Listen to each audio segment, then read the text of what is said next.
गांव वालों, आप सबने मुझे चोर बोलकर गांव से निकाल दिया था, पर असली चोर अभी भी गांव में ही बैठा है। आज मेरे पास एक गवाह है जो मुझे निर्दोष साबित करेगा।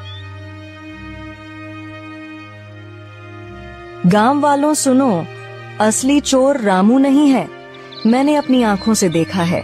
मंदिर के गहने सेठ और उसके नौकर ने मिलकर चुराए हैं। अगर तुम्हें यकीन नहीं होता तो सेठ के घर जाकर देखो, मंदिर के गहने वहीं मिलेंगे। अरे, यह बिल्ली बोल कैसे रही है? चलो हम जाकर देखते हैं सेठ के घर गहने हैं या नहीं। वैसे भी सेठ ही हमें हमेशा धोखा देता रहा है। बिल्ली को बोलता देख सब चौंक जाते हैं और गांव के कुछ लोग सेठ के घर जाते हैं।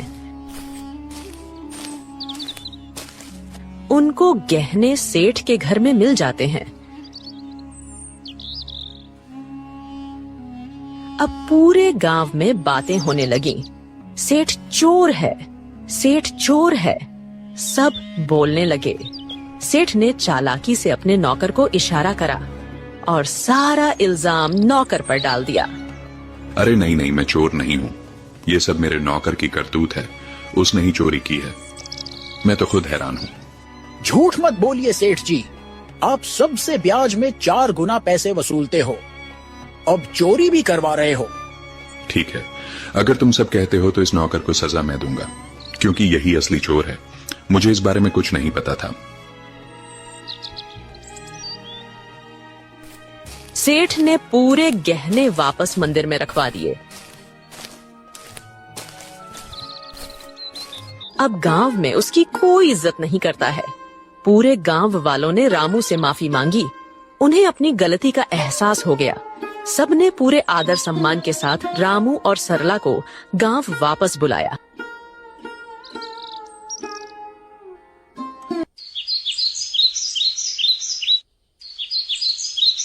रामू और उसकी पत्नी सरला अब वापस अपने घर आ गए थे।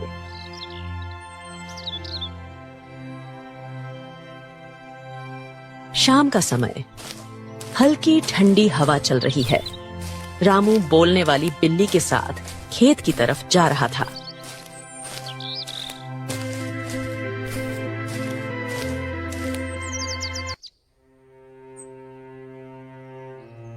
माँ बिल्ली, आज अगर तुम ना होती तो मेरी जिंदगी बर्बाद हो जाती। तुम्हारे ही कारण ही मुझे इज्जत वापस मिली।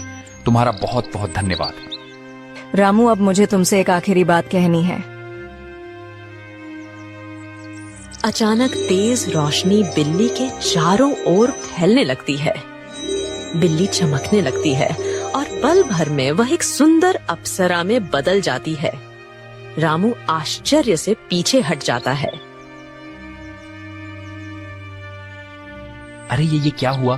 तुम अचानक अप्सरा कैसे बन गई? कौन हो तुम? हाँ रामू, मैं एक अप्सरा ही हूँ। मुझे स्वर्ग से श्राप मिला था। मैं इस श्राप से मुक्त होने के लिए ही धरती पर आई थी।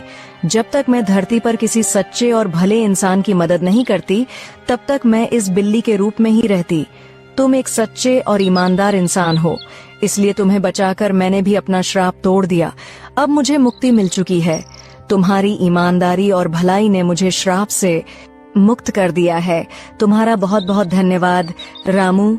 मैं बहुत खुश हूँ। मैं तुम्हें वरदान देना चाहती हूँ। तुम्हें जो चाहिए बेझिझक कहो। रामू की आंखों में चमक आ जाती है। वह भावुक होकर अप्सरा को प्रणाम करता है। देवी, मेरी जिंदगी गरीबी से घिरी हुई है। मैं दिन रात खेतों में मेहनत करता हूँ, मगर फसल कभी अच्छी नहीं होती। ऊपर से कर्ज का बोझ है। मेरे परिवार के लिए 2 वक्त की रोटी जुटाना भी मुश्किल हो जाता है। रामू, मैं तुम्हें वरदान देती हूँ। तुम्हारी परेशानी अब समाप्त होगी। जंगल के बीच में एक लाल फूल के पौधे के पास एक चमत्कारी फल का पेड़ है। वह पेड़ स्वर्ग से आया है। उस पेड़ का फल सिर्फ ईमानदार इंसान ही खा सकता है। तुम वहाँ जाओ और वह फल खाओ। तुम्हारे खेतों में समृद्धि होगी, कर्ज मिट जाएगा और जीवन खुशहाल हो जाएगा। बस याद रखना, तुम हमेशा इसे ही रहमदिल रहना, वरना तुम्हारी जिंदगी वापस वैसे ही हो जाएगी। सुखी रहो रामू। अब मैं चलती हूँ, अपना ख्याल रखना। रामू को वरदान देकर अप्सरा अचानक गायब हो जाती है।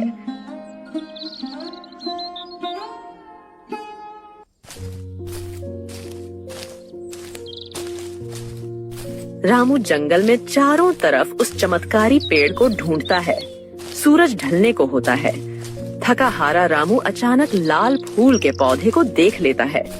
रामू धीरे धीरे आगे बढ़ता है और देखता है कि पौधे के पीछे एक सुंदर चमकदार पेड़ खड़ा है। पेड़ की टहनियों पर सुनहरे फल चमक रहे हैं। रामू श्रद्धा से पेड़ के पास जाता है। पेड़ देवता, मुझे अप्सरा ने आपके पास भेजा है। मैं गरीब किसान रामू हूं। क्या मैं आपके फल खा सकता हूं? अचानक पेड़ से आवाज आई। रामू, मुझे सब पता है। तुम सच्चे और भले इंसान हो, इसीलिए अप्सरा ने तुम्हें यहां तक पहुंचाया है। तुम मेरा एक फल खा लो, तुम्हारी सारी परेशानियां मिट जाएंगी और तुम्हारा जीवन खुशहाल हो जाएगा।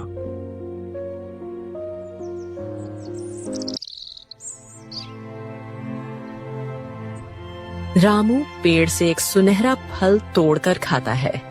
अचानक उसके शरीर में एक अजीब सी ऊर्जा दौड़ जाती है। वह पेड़ को धन्यवाद करके अपने घर की ओर निकल जाता है। और जैसे ही वह घर के पास पहुंचता है, उसकी झोपड़ी एक सुंदर बड़ा आलीशान घर में बदल जाती है। रामू दंग रह जाता है। उसकी पत्नी बाहर आकर चौंक जाती। अरे सुनिए, ये क्या हो गया? हमारी झोपड़ी कहाँ गई? इतना बड़ा घर कैसे बन गया? क्या यह घर हमारा है? हाँ प्रिय, ये सब भगवान की कृपा है। जंगल में मुझे एक अप्सरा मिली। उसने मुझे चमत्कारी पेड़ का रास्ता बताया। उस पेड़ ने मुझे फल दिया और जैसे ही मैंने खाया, हमारी किस्मत बदल गई। रामू ने सरला को उस स्वर्ग से आई श्रापित बिल्ली की पूरी कहानी बताई। इतने सालों की गरीबी के बाद अब हमारी जिंदगी बदल गई। भगवान का बहुत बहुत धन्यवाद। हाँ, मगर याद रखना, यह चमत्कार हमें सिर्फ इसलिए मिला है क्योंकि हमने कभी बेईमानी नहीं की। ये वरदान हमें हमारी मेहनत और ईमानदारी की वजह से मिला है।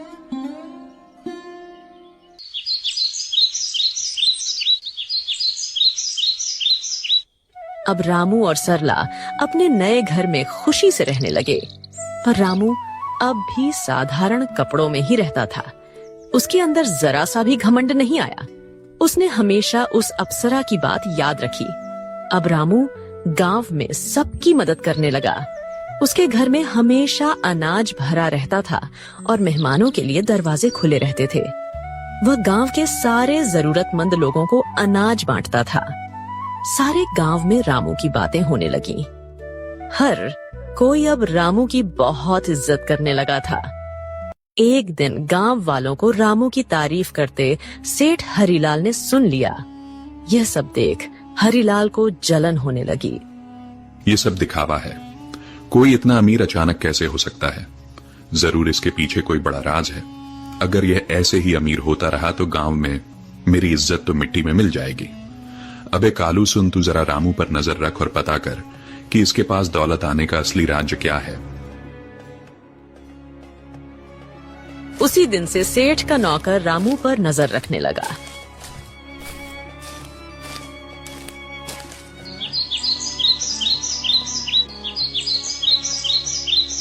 एक दिन सेठ का नौकर रामू का पीछा कर रहा था। उसने देखा कि रामू जंगल में जाकर उस चमत्कारी पेड़ से बात कर रहा है। कालू चुपके चुपके रामू की सारी बातें सुन रहा था।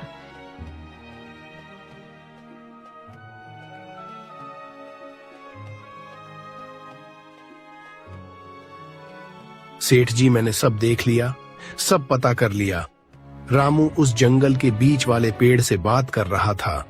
उसने उस पेड़ का फल खाया है जिसकी वजह से उसकी गरीबी दूर हुई और वह अमीर बन गया। क्या सच में? तो चल अभी उसी पेड़ के पास चलते हैं। अगर रामू अमीर हो सकता है तो मैं क्यों नहीं? मैं तो उससे भी बड़ा अमीर बनूंगा। मेरे पास तो पहले से ही ताकत और पैसा है। उस पेड़ को मैं अपनी मुट्ठी में कर लूंगा। सेठ लालच में आकर तुरंत अपने नौकर के साथ जंगल की ओर निकल गया। पर उसे क्या पता था, आज यह लालच उसे ले डूबेगी। वो लोग पेड़ के पास पहुंचे और फल तोड़ने की कोशिश करते हैं, पर एक भी फल उनसे नहीं टूटता। सेठ गुस्से में आकर पेड़ से कहता है, ओ पेड़, सुना है तूने रामू को फल देकर अमीर बनाया है। अब मुझे भी अपने फल दे, जल्दी कर। मैं इस पूरे गांव का सबसे बड़ा आदमी हूं। अब मैं और भी शक्तिशाली बनना चाहता हूं। सेठ, तू लालची है, अहंकारी है और बेईमान है। मैं अपना फल सिर्फ उसी को देता हूं जिसके दिल में दूसरों के लिए करुणा हो, जो ईमानदार हो और सच्चा हो। तेरे दिल में सिर्फ लालच और घमंड है, इसलिए तुझे कभी यह फल नहीं मिलेगा। क्या कहा? तू मुझे फल नहीं देगा? अरे मूर्ख पेड़, अगर तू मुझे फल नहीं देगा तो मैं तुझे जड़ से काट दूंगा। तेरे जैसे 1000 पेड़ मैं खरीद सकता हूं मैं। अब तू देख, तुझे काट कर मैं तेरे सारे फल ले लूंगा। अबे कालू, कुल्हाड़ी उठा और इसे काट डाल। गांव जाकर उस रामू को भी आज मैं खत्म कर दूंगा। कालू भाग कर जाता है और कुल्हाड़ी लेकर आता है।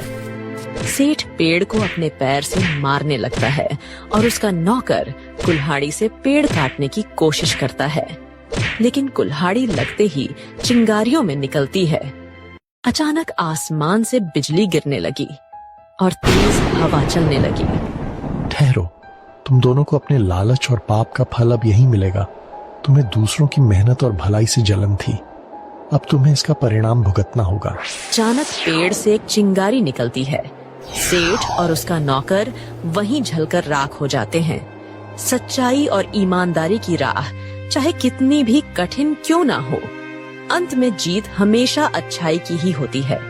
लालच और बेईमानी इंसान को कभी सुख नहीं दे सकते। भगवान भी उसी का साथ देते हैं जिसका दिल साफ हो और जो दूसरों की मदद करता है। इसीलिए हमें हमेशा नेक रास्ते पर चलना चाहिए।